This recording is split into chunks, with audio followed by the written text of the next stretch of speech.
자, 다음 인터뷰 가죠. 현재 7군 단장인 모 중장의 보직 해임을 요구합니다. 청와대 국민청원 게시판에 올라온 글입니다. 중장이라고 하면 여러분 별 3개. 삼성 장군이에요. 현직 삼성 장군을 해임해달라. 이 청원을 누가 썼는지는 정확히 밝혀지지 않았습니다만 최근에 벌어지는 일까지 자세하게 적고 있습니다. 제가 조금만 더 읽어보면요. 모 중장이 굉장히 비합리적인 부대 운영과 지휘, 명령으로 수많은 젊은 군 장병들을 고통받게 하고 있다. 군단장이 특급 전사만을 강요하며 특급 전사 기준에 미달하면 포상 휴가도 제한하고 외출 외박도 제한하고 있다. 게다가 행군이 불가능한 수준의 아픈 장병에게도 행군을 강요한다. 이런 내용입니다. 청원에 참여한 사람이 지금 10,000명을 넘어섰습니다. 이걸 두고 군 인권 문제에 대한 용기 있는 비판이다. 찬성 의견이 나오는가 하면 아니 군대의 전투력 훈련마저 여론으로 재단하려고 하느냐. 이거는 군대 흔들기다. 라는 의견까지 지금 나오고 있는데요. 자, 여러분 이게 좀 이례적인 공론화죠. 군의 현역 장성을 두고 이런 공론화가 벌어진 건 아주 이례적이어서 한번 좀 생각해 보려고 합니다. 두 분 모시죠. 군인권센터 임태훈 소장님 안녕하세요. 네, 안녕하십니까. 예, 그리고 자주국방 네트워크의 신인균 대표님 나와 계시죠? 네, 안녕하세요. 안녕하세요. 우선 이 국민청원에 담긴 내용이 뭐 옳으냐 그르냐 찬성하느냐 마느냐를 떠나서 일단 청원이 올라온 자체, 그러니까 이런 식의 이런 방법의 문제 제기에 대해선 두 분이 어떻게 생각하시는지 우선 신 대표님은 문제다 하셨네요. 네, 문제죠. 왜냐하면은 우리 교사들도 자기들의 강의권, 교육권이 보장되어 있지 않습니까? 예, 예. 군 지휘관들도 지휘권이 보장되어 있어요. 그 지휘권 범위 내에서 하는 거고, 그리고 이제 예를 들어서 뭐 훈련을 가혹하게 시켰다, 또는 체력 훈련을 좀 과다하게 시켰다. 예. 이것으로 인해서 해당 지휘관 군단장이 개인적으로 얻는 어떤 영달이나 이런 게 없지 않습니까? 해당 병사들은 힘들었겠지만, 군단장은 그것으로 인해서 얻는 이익이 전혀 없어요. 그 이익은 뭐냐? 공익입니다. 우리 군이 적의 어떤 공격에 대해서 대비하는 그런 대비태세 차원에서 전투력을 높이는 공익적 차원에서 한 건데, 만약에 이런 걸 가지고 여론으로서 재단을 해서, 앞으로 이런 청원 이런 게 이제 활성화되고 하면은, 지금 뭐 앞으로는 소신 있게 군대를 강병으로 만들 수 있는 그런 소신을 가진 군인들 한 명도 없겠죠.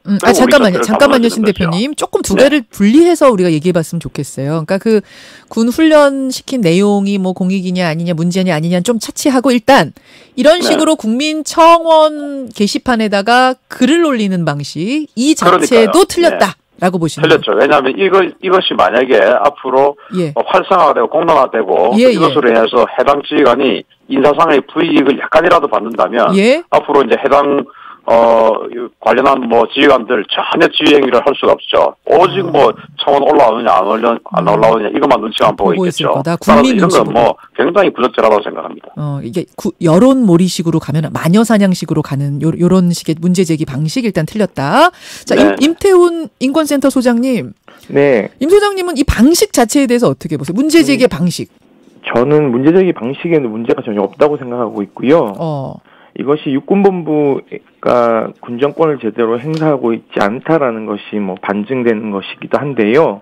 육본이 공식적인 입장에 이런 사실이 없다라고 해명을 했습니다. 예.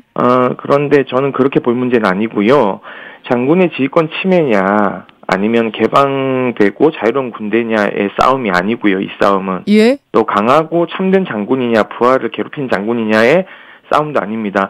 윤희철 장군의 지휘 방침이 전투에서 승리할 수 있는 적합한 효율적인 방침이 아니라는 점이 드러났고요. 잠깐만요. 지금 실명을 언급을 하셨는데 이게 지금 청원 게시판에는 실명으로 올라온 거죠?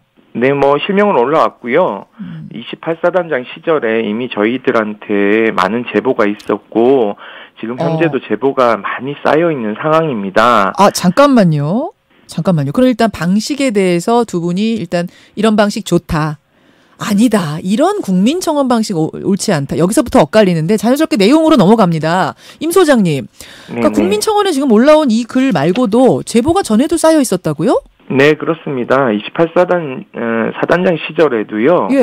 특급전사 달성하라고 계속 압박해서 저희가 뭐 전투 체력 훈련 뭐 이런 것들 높이는데 문제 제기가 좀 애매한 지점이 있어서 저희가 아픈 병사들 예? 특히 기부산 병사들까지도 열혈시키지 않는 것에 대해서 공식적인 문제 제기를 한 적이 있습니다. 특급 전사가 뭐예요? 지금 특급 전사만을 강요하며 특급 전사 기준에 미달하면 포상휴가를 제한하고 외출 외박도 제한한다. 이렇게 써 있거든요. 특급 전사가 네. 뭐예요? 이 사격 20발 기준으로 하면 18발 이상을 맞춰야 되고요. 예. 팔굽혀펴기를 2분의 72회 이상을 해야 됩니다. 윗몸 일으키기는 2분 내 82회 이상을 해야 되고 3km 달리기를 12분 30초 이내 주파해야 됩니다. 그리고 완종 군장 25km를 메고 예. 그 10km 이상을 행군해서 예. 2시간 10분 이내로 주파해야 되고요. 예. 단독 군장인 15kg을 메고 5km 달리기에서 40분 이내로 주파해야 됩니다. 그리고 나머지는 주특기, 그리고 정신교육 평가, 근무 요령 등을 평가하는데요.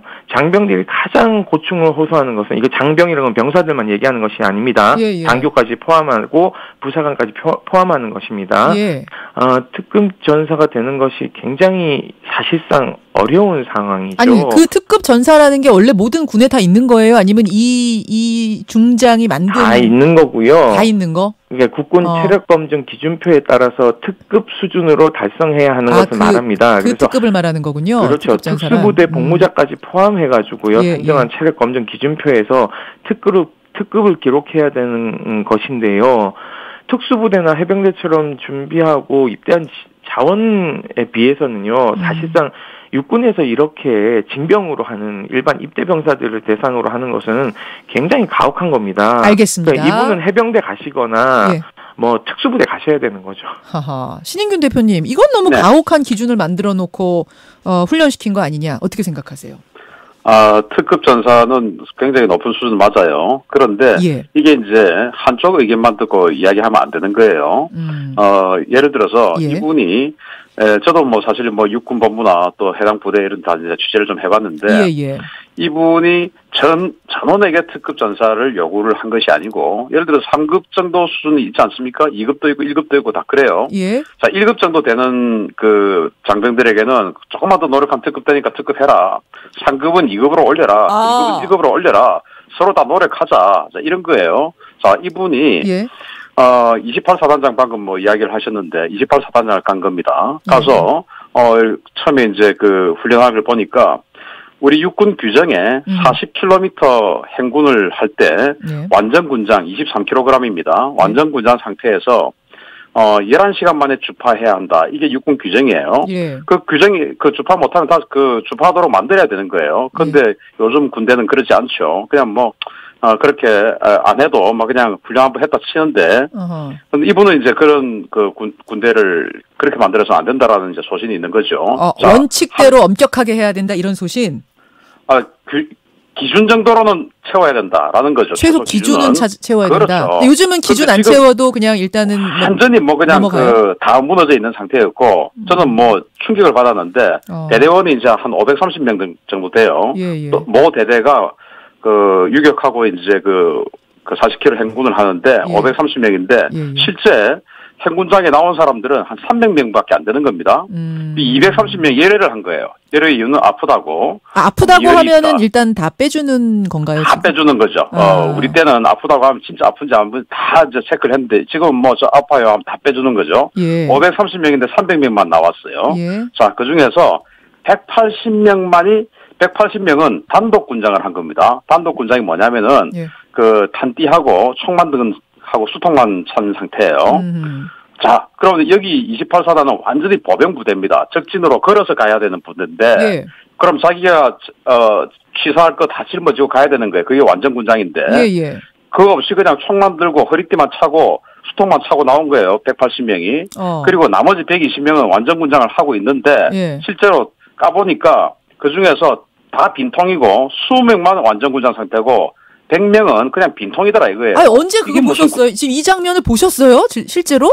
저는 증언을 들었죠. 저도 취재했으니까. 그래서 이거는 이래서는 안 되겠다 해서 부대를 정말 나라를 지킬 수 있게끔 만들어야겠다 해서 체력 훈련을 시킨 거다라는 건데 그게 잘못된 겁니까? 이게 지금 그 윤모 중장, 28 사단장 하셨던 그분의 해명이에요.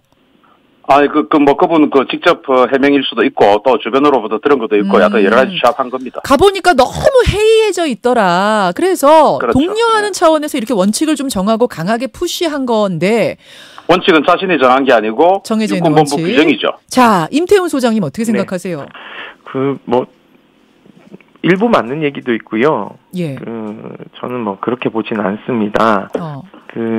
지금 육군본부가 전혀 그렇지 않다라고 이제 해명을 했고요. 예. 그리고 저희들한테는 육군본부의 해명이 거짓임이 드러난 자료들이 다 가지고 있습니다. 이건 적절한 시기에 저희가 다 공개를 할 예정입니다. 잠깐만요, 소장님. 네. 그러니까 이 국민청원 나오고 논란이 된 다음에 육군본부에서 이런 적 없다. 이렇게 이거 특급 전사 못 됐다고 포상휴가 안 주고 외박 안 주고 이런 적 없다라고 지금 얘기를 한 상황이에요. 네, 그렇습니다. 그리고 왜 그렇게 지금 신인균 대표님 말씀하신 거는 조금 또 이제 다른 차원의 얘기입니다만 어쨌든 28사단 얘기고요. 28사단 때는 그랬다는 얘기고요. 네. 근데 임태훈 소장님이 그걸 다 반박할 만한 자료를 가지고 계세요? 했다는 증거? 네, 다 가지고 있고요. 제보입니까? 문서로 된 제보들도 있고요. 구두로 된 제보도 있습니다. 그래서 저희가 단순한 일방적 주장을 말씀드리는 건 아닙니다. 많습니까? 그 제보가? 몇 건 정도 되는 건가요? 가지고 확보하신 게? 케이스가 너무 많아서 다 말씀드릴 수는 없고요. 대략 몇 개 정도? 저도 지금 상담팀에 물어봐야 돼요. 너무 많았어요. 너무 많아요? 이분을 콕 찍어서 이 중장을? 네, 그렇습니다.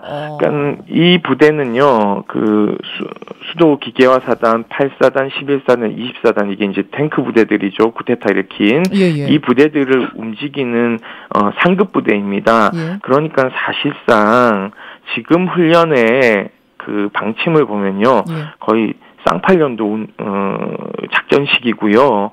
그리고 기계화 사단에 누가 장갑차 타고 탱크 타고 움직이지 누가 걸어서 움직입니까? 그러니까 21세기에 맞지 않는 지금 지휘 방침으로 자꾸 특급 전사 70%를 강조하고 있는데요.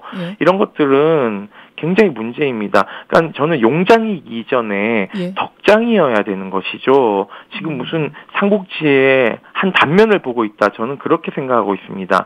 그리고 청원은 문제가 없습니다. 왜냐하면 잠깐 청원 이야기하기 전에 근데 아까 신 대표가 지적하신 거는 28사단 취재를 해보니까 모의라고 하는데 다들 기강해이에 대해서 이대로 전쟁 나면은 정말 큰일이 날 만큼 기강이 해이해져 있었기 때문에 이 사람이 그렇게 할 수밖에 없었다라는 얘기는 어떻게 생각하세요? 일부 맞는 얘기죠. 그거는요. 그래서 저희가 28사단장으로 있을 때는요. 그것에 대해서 문제 제기를 한 것이 아니라 다리 부러지고 아픈 환자들까지 왜 훈련에 동참시키냐. 군의관의 진단서가 있으면 사실상 열애하는 게 맞죠. 그래서 혹시라도 사망사고가 일어날까봐 저희가 문제 제기하고 지휘 조언을 해준 적은 있습니다. 그러니까 이분이 중간에 보직을 청와대 위기센터에 계셨다가 승진해서 7군 단장으로 가셨는데 저는 청와대 계시면서 좀 문민화가 되면서 그러한 좀 외골수적인 기질이 바뀌었을 거라고 생각을 했는데 아니나 다를까 별을 하나 더 다니까 이게 정도가 더 심해졌다. 그러니까 아까 신 대표가 말씀하신 그 사단장 때보다 지금이 더 심해졌다 이 말씀. 네, 그렇게 보고 있습니다. 그러니까 지금이 더 이제 문제라는 말씀. 네. 지금 청원 방식에 대해서 얘기하다 마셨어요? 네. 문제 없다고요? 저희 문제 없죠. 왜냐하면요, 이러한 지휘 방침이 잘못됐으면 국군 최고 통수권자에게 얘기할 수 있는 거라고 생각하고 있습니다. 왜냐하면 지금 이 문제에 대해서 청와대에 청원을 왜 했냐라고 문제 제기하는 것보다는 군단장이 문제를 일으켰을 때 그 상급 부대인 지금 지상군 작전사령관이 남영신 장군 아닙니까? 사성 장군에게 문제 제기할 수 있는 언로가 막혀 있다는 것이죠. 언로가 막혀 있기 때문에 이 길을 택할 수밖에 없다. 자, 신인균 대표님 답변 주십시오. 네, 일단 7군단에 대해서 굉장히 우리 임태훈 소장께서 조금 이해를 좀 잘못하고 계신 것 같아요. 탱크와 장갑차를 타고 다니기 때문에 이 정도로 걷지 않아도 된다라고 말씀을 하셨는데 그건 대단히 잘못된 겁니다. 왜냐하면 이동을 장갑차를 타고 이동을 하는 건 맞습니다. 이 7군단에 있는 전 부대는요. 그러나 장갑차를 타고 전투를 하는 것이 아니고 장갑차를 타고 이동을 해서 이동한 상태에서 내려서 하차 전투를 하는데 그 군장을 메고 예를 들어서 한 100m라도 총과 자신의 탄약 수통을 메고 뛰어보시면 그게 얼마나 힘든 일인 줄 아실 거예요. 100m 아니라 10m도 뛰어가면 정말 미칠 듯이 심장이 터집니다. 그게 힘든 건데 그런 시가전이라든지 그런 거 전부 다 내려서 하차 전투를 해야 되고 특히나 이 7군단을 제외한 우리나라의 모든 군단들은 모든 부대들은 전부 방어부대고 오직 이 7군단만 공격부대입니다. 즉 다른 부대들은 그냥 우리의 참호, 우리의 진지에서 적의 공격을 막아내는데 그 임무가 주력인 부대들이지만 오직 7군단만이 휴전선 넘어 북쪽으로 올라가서 적진에서 전투를 하는 부대예요. 그러니까 적진에서 체력이 떨어지면 어떻게 되죠? 큰일 나는 거 아니겠습니까? 전쟁 지는 겁니다. 따라서 7군단이 가지고 있는 임무, 위상, 그리고 능력 이런 것들은 다른 부대들하고 달라요. 그렇기 때문에 이런 체력 훈련을 시키는 것이고 필요한 훈련이었다는 점을 지금 말씀하신 거고 그러면 오히려 7군단은 더 해야 되죠. 더 해야 된다. 근데 그렇죠. 필요한 훈련이었다고 하더라도 그거를 특급 전사만큼 못하면 포상휴가도 안 보내고 외박도 안 보내고 이거는 좀 너무 가혹하지 않았느냐는 거에 대해서는 어떻게 생각하세요? 특급 전사가 아니면은 그 포상 그걸 보내지 마라. 이거 조금 와전된 것이고요. 자, 포상이라고 하는 것은 잘했기 때문에 상을 주는 게 포상 아닙니까? 그렇죠. 그렇습니다. 자, 인정하시죠? 그러면은 잘해야 상을 주는 게 포상 휴가인데 이 군부대에서 전투력을 상승시키는 것보다 더 훌륭하고 더 다른 일이 뭐 있을까요? 노래 잘하면 포상입니까? 또는 뭐 어떤 필기 잘하고 그 청소 잘하면 포상입니까? 아니죠. 전투부대는 전투의 기량을 높였을 때 포상을 주는 거예요. 따라서 대대장들에게 일선 부대장들에게 이런 전투력 관련한 그런 그 해당 사항이 아니면은 포상 휴가를 제한하라.